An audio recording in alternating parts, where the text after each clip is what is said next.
So here we are, the final stretch before the big vote, and all the political parties are busy courting every special interest group in the country, no matter how small. If you've got one leg, two kids, you work on a farm, the parties, they have a pitch for you.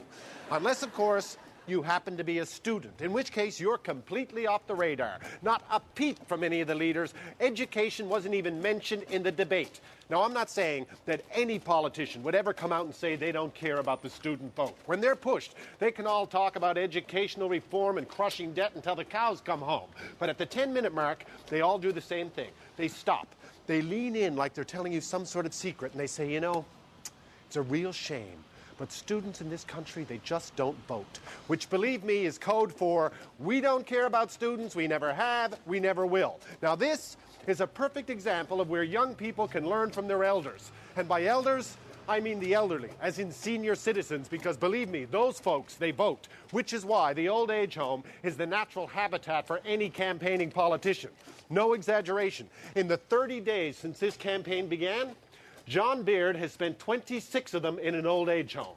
Okay, slight exaggeration. Now, I'm not saying, students, that students themselves aren't important to politicians. Oh, they are. After all, you're the ones that deliver the lawn signs. But past that, you could be on fire for all they care.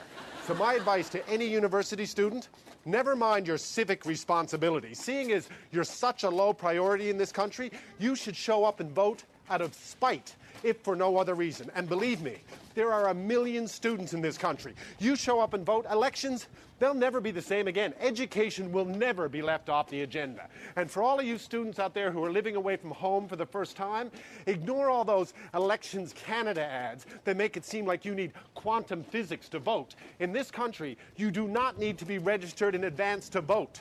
Men died on the beaches so you could vote. All you need to do is show up with some official-looking mail with your address on it, your student card, and your ID. Don't take no for an answer, and democracy is yours. And not your fake ID either, your real one.